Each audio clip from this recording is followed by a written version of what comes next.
Hello, I'm Bob Ross, and I'd like to welcome you to the 20th Joy of Painting series. Son of a gun, it's hard for me to believe this is the 20th series, but it is, and I'd like to thank you very much for inviting me back for another series of paintings.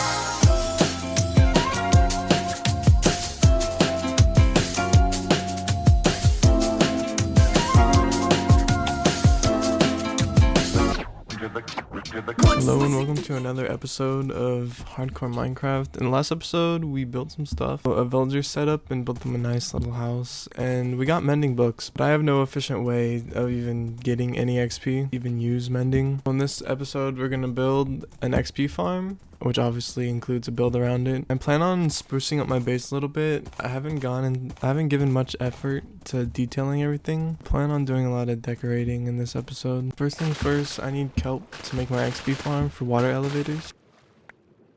On my way home, I may or may not have found a shipwreck and got completely distracted. The shipwreck did have a diamond, which was pretty cool. It also has a treasure map, which is basically an unskippable side quest, so I know how to go ahead and do that. Also spent like 20 minutes going in the complete wrong direction, so apparently I don't know how to read maps in Minecraft. Eventually I realized and started heading in the right direction, and then I found the treasure, and I didn't really need anything besides the heart of the sea.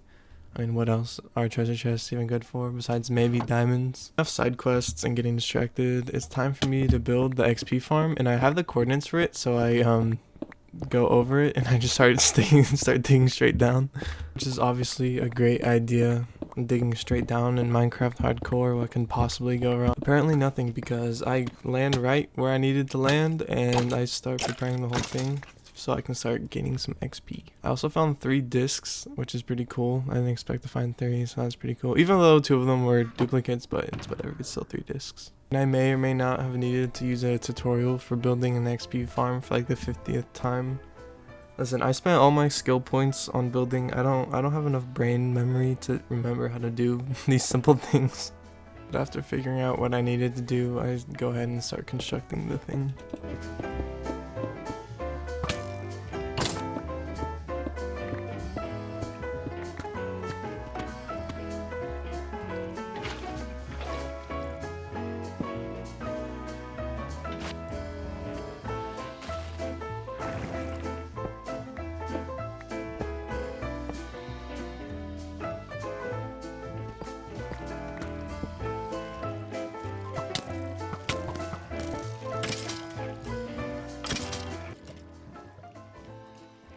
Farm is now up and working, which is great, so now I can start repairing my tools and get to building. First problem is that the entrance looks like this, so I need to start terraforming the area and just sprucing it up. First I need to set a clear pathway to where the dungeon is going to be, and it's obviously going up, so I have to, kind of make it elevated and terraform the area around it. But overall I do have a lot of terraforming to do, and not just the stairway, also the surrounding area, the pathway going to the dungeon, and just a lot of terraforming to do in general, a lot of open caves and stuff that I have to deal with. And it ends up looking like this. It looks very nice, nice and even.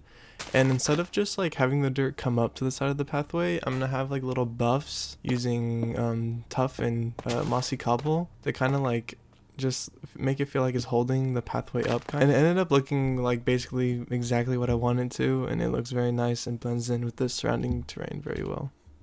Enough of that, it's time to start working on the building itself. And for the base, I'm gonna need mud, and I don't have access to a mangrove biome yet, so I have to start farming mud the old-fashioned way, which is tedious and annoying as fuck, but mud is such a good block, so I do it anyways. For the building, it's gonna be square and very boring, but that's because I plan on adding on to it later. Buildings I need to add on to it. So it's gonna look a little bland right now, but in the future it'll have more extended bits.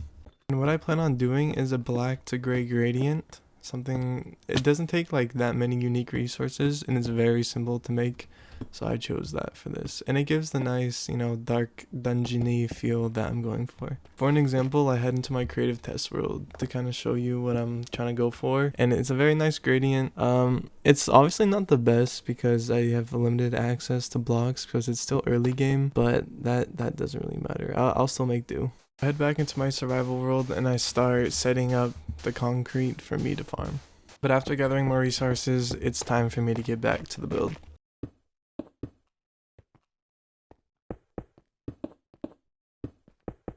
And it ended up looking something like this, which is pretty much what I'm going for. Still looks insanely boring. And when it still looks boring with shaders on, you know it needs a lot of work. My plan to make this look a little less like shit is to add in some nice little windows, nice little touch of decoration. And the windows are going to be out of red stained glass to give it a nice little pop of color, because it is looking very gray and dull, which was the purpose, but you can't have everything looking dull. They fit quite nicely. It definitely adds more shape to it and a little bit of pop that it needed. For the top of the building, I plan on doing a little bit of like, I don't know what it's called, but it makes I don't know what it's called, like a little wall, a little barrier. This is gonna give the building like 80% of its shape. And it pretty much did exactly what I wanted it to. It makes it look a little bit like a castle, you know, type little dungeon type thing. I have no clue what I'm saying, but it looks good. To give it a little bit more shape than it had in the first place, I add these little spikes with iron bars, you know, to make it look a little bit more sharp, a little bit more defined, you know. The building looks very out of place as it does right now, but with a little bit of terraforming, a little bit of detailing, it'll probably blend into the terrain a little bit better. I don't think I'm gonna do the interior yet, but I am gonna make it more accessible. Interiors are my weakness. I suck at them and I never want to do them no matter what, which sound familiar from someone who builds. I need to get better at it, but not today. I don't have to worry about that. Now that the building is pretty much done, it's time to start connecting my base to it. Be a cute little pathway. Nice. It's gonna be a nice cute little pathway. Nothing crazy, simple, but it'll still look good. For the pathway I'm gonna make, I'm gonna need a lot of bricks, so I go ahead and I find a lush cave. I saw an azalea tree earlier when I was going to the terracotta biome, so I go ahead and I find it and I try to dig down and see if I can run into a lush cave full of clay. On my way down, I ran into a geode, which is pretty nice, and I dig in, and apparently it was the smallest goddamn lush cave ever. Literally, this was it. This was everything. But I did find a couple diamonds. Well, not a couple. I found like 8 diamonds under the clay, so I can't really complain that much. But still, it would have been nice to find a shit ton of clay, but it's whatever. And plus, I got a couple crystals too with the silk touch pickaxe, so it's not that bad. Now I have all the resources I need. It's time to start decorating the surrounding area. And I started adding a little bit of coarse dirt. Also, a big problem I have is that the side of this mountain looks absolutely fucking hideous. So I start and going around by adding a little bit of bushes on the hillside to give a little bit more texture. And another thing I like to do a lot is to add a bunch of like rocks to the hillside on like the taller parts that like seem a little unrealistic. Like any like big mounds of dirt, I'll replace those with rocks or boulders just to make it seem a lot more realistic and that it belongs there and that it's not naturally Minecraft generated. So far it's looking like this, which already makes the hillside look a lot better, but we're not done yet. We still have a lot more detailing to do. I'm gonna add in these really simple, really basic custom trees that take like no effort whatsoever. They still look good and it'll make the hillside look less boring and add a little bit more life to it. Some trees like this are really good for hillsides because it doesn't really it's not nothing grand or crazy, so because it's just a hillside. At the end of the day, it's going to be looked at the least, you know, compared to all the surrounding buildings and stuff. So you don't really need to put that much effort into it, and you don't really want to, so it doesn't draw too much attention, and so it just blends into the ambience or background nicely. And the hillside is still looking very brown and icky, so I add in touches of moss. I really don't add in too much. I'll add in like 1 block of moss and then bone meal it and then move on to a completely new area. Because I don't want to overwhelm the hillside with moss, but I still need it to like get rid of all that brown. And everything in Minecraft needs a little bit of color, so I go around and I dot in a little bit of flowers to bring even more life to the hillside and to add more color, because colors are pretty. For the entrance to the building, I did like this crimson wood frame type thing, and I've honestly never even used crimson before. And I try to use blocks I don't use often a lot more. And I went ahead and did that and it looked pretty good, but my shovel is about to break, so I go ahead and I AFK at the XP farm real quick to heal it up. Probably noticed by now, for the big part of the recording I did when I was playing Minecraft, I fucked up the audio in OBS, so none of the game audio was even recorded, but that doesn't matter. The hillside looks nice, but I want to fill in this area with a little bit of farms, like a little bit of section farms for different types of crop. This, I wanted to use brick I was tired of using like stone for everything, and I really wanted to like mix it up by using a little bit of brick, which is what I needed the clay for from, you know, the lush cave. But it's sectioned off, it's, you know, it looks pretty nice sectioned off, and it doesn't interfere with the like rocky bits in the area. Just brick was the right way to go. But that's enough of that. I started cleaning up my original wheat field, because right now it was mixed with a whole bunch of different crops, but I now plan on having this area just be wheat since I'm organizing, you know, the crops kind of.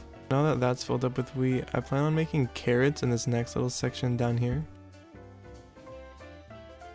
Crop that I think is underused a lot is beetroot.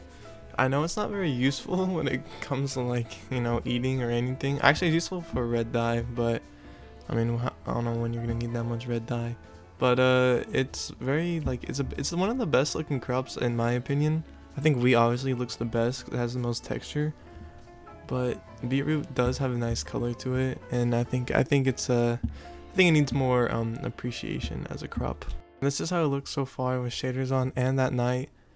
Just from like this, honestly didn't even take that much work. All I did was add a little bit of walls, a little bit of crops, and some bushes and rocks and flowers, and a little bit of moss. For the pathway, I decided to mainly use mud bricks and packed mud for just I haven't really used any of that yet, and I think it looks really nice when it comes to pathways, and I want it to like be different from my just regular path blocks, because I can't use that everywhere, or else I'll just, you know, it'll be too repetitive and everything will start looking too similar.